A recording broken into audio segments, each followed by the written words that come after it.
குறைந்திடலாம், உண்மை அன்பும் கரைந்திடலாம். உன்னத இயேசுவின் அன்பென்றுமே குறையாதது, அது கரையாதது. உன்னத இயேசுவின் அன்பென்றுமே குறையாதது, அது கரையாதது. தடுமாறும் உலகில் தடுமாற்றம் இல்லா அன்பு என் இயேசுவின் தூய அன்பு.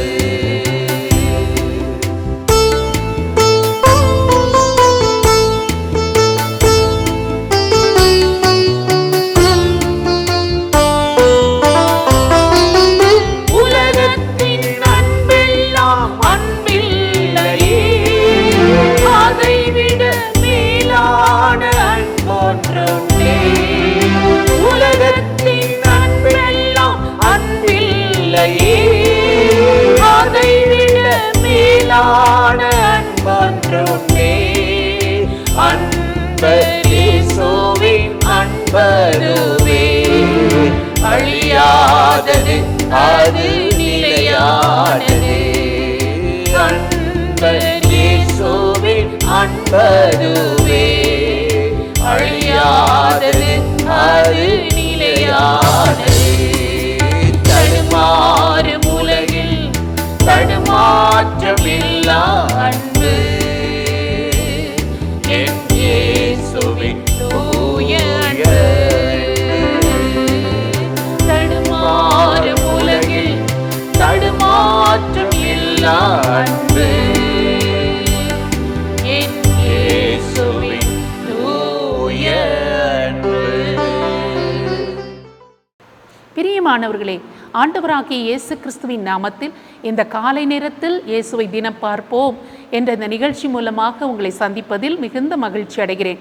சங்கீதம் 44:23 நாம் வாசிக்கிறோம், ஆண்டவரே விழித்துக்கொள்ளும், ஏன் நித்திரை பண்ணுகிறீர், எழுந்தருளும், எங்களை என்றென்றைக்கும் கைவிடாதிரும் என்று சொல்லி இந்த சங்கீதக்காரனுடைய கதறலின் ஜெபமாக இந்த வார்த்தை இருக்கிறது. ஆண்டவரை விழித்துக்கொள்ளும், ஏன் நித்திரை பண்ணுகிறீர், எங்களை என்றென்றைக்கும் கைவிடாதிரும் என்று சொல்லி ஆண்டவரை நோக்கி ஏதோ ஒரு கதறலின் பாதையில் அவன் கடந்து போகிற போது இப்படி ஒரு ஜெபத்தை ஆண்டவரை நோக்கி ஏறெடுத்திருக்கிறதை நாம் வாசிக்கிறோம். சீஷர்கள் ஆண்டவரோடு கூட படகில் பிரயாணமாய் போய் கொண்டிருக்கும் போது திடீரென்று காற்று கொந்தளிப்பு அந்த படகின் மீது மோதுகிறதை அவர்கள் பார்த்தபோது ஆண்டவர் இயேசுவை நோக்கி பார்க்கிறார்கள். அவரோ கப்பலின் பின்னணியத்தில் தூங்கிக் கொண்டிருந்தார், நித்திரை பண்ணி கொண்டிருந்தார் என்று வேதம் சொல்லுகிறது. இந்த சீஷர்கள் ஓடிப்போய் ஆண்டவரை எழுப்புகிறார்கள். ஆண்டவரே, ஐயரே, எழுந்தருளும், நாங்கள் மடிந்து போகிறோம், உமக்கு கவலை இல்லையா என்று சொல்லி, ஆண்டவரே நீர் விழித்துக்கொள்ளும், எழுந்தருளும், ஏன் நித்திரை பண்ணுகிறீர், எங்களை என்றென்றைக்கும் கைவிடாதரும் என்று சொல்லி ஆண்டவரை நோக்கி கதறி கூப்பிட்டார்கள். அவ்வளவுதான். ஆண்டவர் மட்டும் எழுந்திருக்காவிட்டால் இந்த கொந்தளிப்பிலும் இந்த காற்றிலும் நாங்கள் மடிந்தல்லவா போய்விடுவோம் என்ற உயிர் பயத்தில் அவர்கள் கதறுதலோடு பயத்தோடு ஆண்டவரை எழுப்புகிறார்கள். ஆண்டவர் இயேசு எழுந்து காற்றையும் கடலையும் அதட்டி, இறையாதே, அமைதலாயிரு என்று சொல்லி மிகுந்த அமைதலை உண்டாக்கினார் என்று சொல்லி நாம் வாசிக்கிறோம். இன்றைக்கு கூட நம்முடைய வாழ்க்கையில் இப்படிப்பட்ட ஏதோ ஒரு பதறுதல், ஆண்டவரே விழித்துக்கொள்ளும், ஏன் நித்திரை பண்ணுகிறீர், ஆண்டவரே எங்களுக்காக நீர் எழுந்தருளும், ஆண்டவரே எங்களை என்றென்றைக்கும் கைவிடாதரும் என்று நாமும் கூட பல காரியங்களில் புலம்பிக் கொண்டிருக்கிறோம் அல்லவா?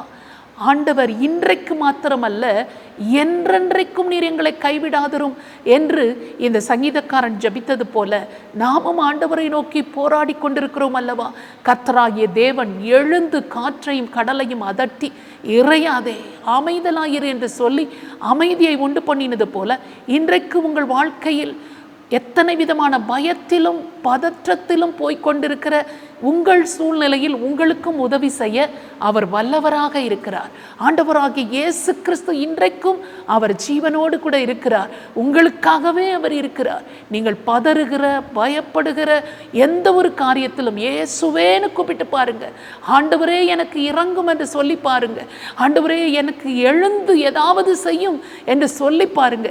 ஆண்டவர் எழுந்தருளி காற்றையும் கடலையும் அதட்டி அமைதலாக இருக்க பண்ணி நமக்காக அவர் ஒரு புதிய காரியத்தை செய்து நம்மை சந்தோஷப்படுத்த அவர் வல்லவராக இருக்கிறார். அவரை நோக்கி நாம் இப்பொழுது ஜெபிக்கலாமா? பரிசுத்தமுள்ள நல்ல தகப்பனே, இந்த அருமையான நேரத்திற்காக நாங்கள் உம்மை ஸ்தோத்தரிக்கிறோம். ஆண்டவரே, விழித்து கொள்ளும். ஏன் நித்திரை செய்கிறீர்?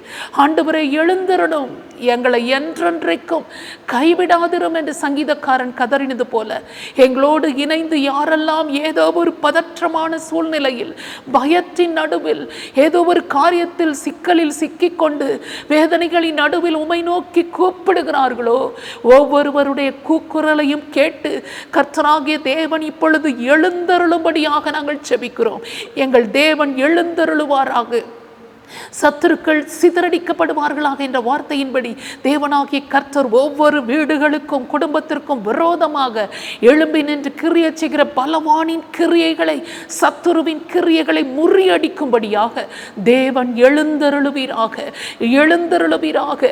ஆண்டவரே, ஏன் நித்திரை பண்ணுகிறீர்? எங்களை என்றென்றைக்கும் கைவிடாதிருப்பீராக என்று சொல்லி ஜெபிக்கிற ஒவ்வொருவர் வாழ்க்கையிலும் பலத்த நன்மைகள் நடக்கட்டும் ஆண்டவரே. அவர்கள் விரும்புகிற ஆசீர்வாதங்கள் நடக்கட்டும் ஆண்டவரே.